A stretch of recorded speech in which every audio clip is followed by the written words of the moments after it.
नमस्कार दोस्तों, जैसा कि आप सभी जानते हैं कि हम लोग दीनदयाल उपाध्याय गोरखपुर विश्वविद्यालय गोरखपुर के बीए द्वितीय सेमेस्टर विषय इतिहास प्रथम प्रश्न पत्र मध्यकालीन भारत का इतिहास 1206 ईस्वी से 1526 ईस्वी इकाई द्वितीय, जिसका नाम है तुगलक, सैयद एवं लोदी वंश। पार्ट 1 को आज हम लोग देखेंगे। तुगलक वंश और सैयद वंश को हम लोग देख चुके हैं। आज हम लोग लोदी वंश से महत्वपूर्ण प्रश्नों को देखेंगे। तो आइए देखते हैं। अगर आप चैनल पर नए हैं तो मेरे चैनल को लाइक, शेयर और सब्सक्राइब करना न भूलें। तो आइए देखते हैं। लोदी वंश 1451 ईस्वी से 1526 ईस्वी तक चला था। कुल 75 वर्ष तक लोदी वंश के शासकों ने शासन किया था। तो आपसे प्रश्न ऐसे पूछा जाता है। पहले तो प्रश्न आपसे ये बनेगा कि दिल्ली सल्तनत में किस लोदी वंश ने कितने वर्ष तक शासन किया था? तो 75 वर्ष तक। पहला प्रश्न है बहलोल लोदी। बहलोल लोदी ने लोदी वंश की स्थापना की थी। 1451 से 1489 ईस्वी दिल्ली का प्रथम अफगान शासक था। वह गिजलोई कबीले की शाखा साहू खेल में पैदा हुआ था। दूसरा प्रश्न मैंने रखा है 19 अप्रैल 1451 ईस्वी को बहलोल शाह गाजी की उपाधि धारण कर बहलोल लोदी दिल्ली की गद्दी पर बैठा। तीसरा प्रश्न मैंने रखा है बहलोल लोदी सरदारों को मसनद ए आली कहकर पुकारता था। चौथा प्रश्न मैंने रखा है बहलोल लोदी ने बहलोली सिक्के का प्रचलन करवाया। पांचवा प्रश्न मैंने रखा है यह किसने कहा है कि बहलोल लोदी एक साधारण व्यक्ति था जो सिंहासन पर कभी नहीं बैठता था और न ही अपने घर का खाना खाता था? तो यह अब्दुल्ला ने कहा था। अब्दुल्ला ने तारीख ए दाऊदी की रचना की है। छठवां प्रश्न मैंने रखा है जुलाई 1489 ईस्वी को जलाली के निकट बीमार पड़ने के कारण बहलोल लोदी की मृत्यु हो गई। अगला प्रश्न है अगला शासक सिकंदर शाह लोदी बनता है और इसके महत्वपूर्ण प्रश्न क्या क्या हैं। सिकंदर शाह लोदी 1489 ईस्वी से 1517 ईस्वी में 17 जुलाई 1489 ईस्वी में सुल्तान सिकंदर शाह लोदी के नाम से सिंहासन पर बैठा। दूसरा प्रश्न मैंने रखा है सिकंदर शाह लोदी का पूर्व नाम निजाम खां था। तीसरा प्रश्न मैंने रखा है सिकंदर लोदी ने 1504 ईस्वी में आगरा शहर की नींव डालकर इसे अपने साम्राज्य की दूसरी राजधानी बनाई।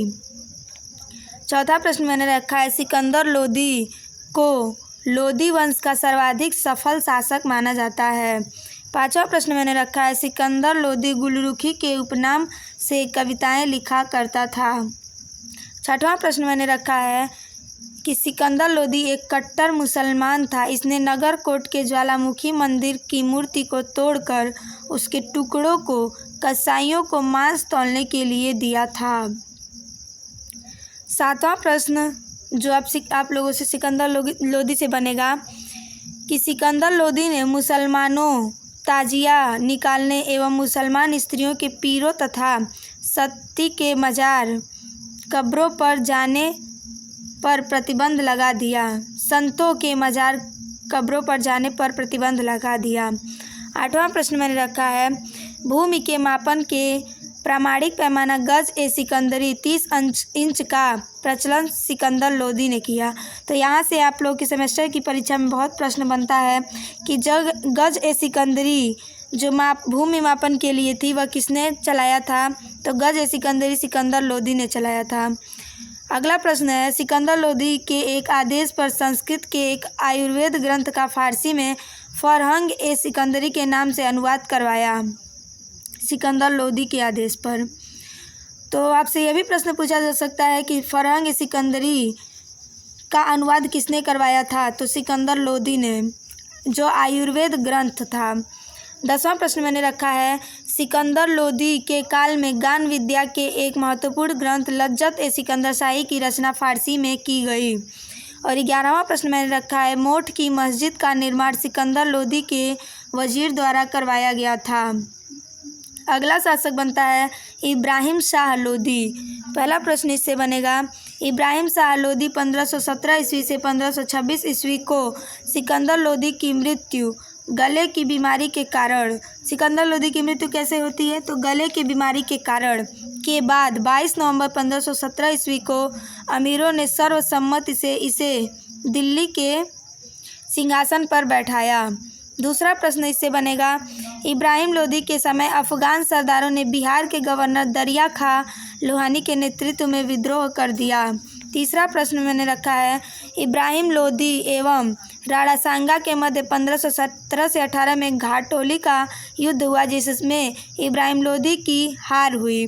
तो आपसे सबसे महत्वपूर्ण प्रश्न यह बनता है कि घाटोली का युद्ध कब हुआ था? तो 1517-18 में। और किसके किसके बीच हुआ था? तो इब्राहिम लोदी और राणा सांगा के मध्य। चौथा प्रश्न मैंने रखा है, दौलत खां लोदी पंजाब का सूबेदार तथा आलम खां बहलोल लोदी का पुत्र के काबुल के शासक बाबर को इब्राहिम के विरुद्ध आक्रमण का निमंत्रण भेजा। पांचवा प्रश्न मैंने रखा है, बाबर ने पानीपत के प्रथम युद्ध 1526 ईस्वी में इब्राहिम की हत्या कर मुगल वंश की नींव डाली। तो कल से हम लोग सेकेंड पेपर जो है 1526 ईस्वी में बाबर ने मुगल वंश की नींव डालती है, वहाँ से हम लोग क्वेश्चन को देखेंगे। तो आप लोग वीडियो को पूरा देखें और अपनी तैयारी अच्छे से करें। अगर आप चैनल पर नए हैं तो मेरे चैनल को लाइक शेयर और सब्सक्राइब करना न भूलें। नमस्कार।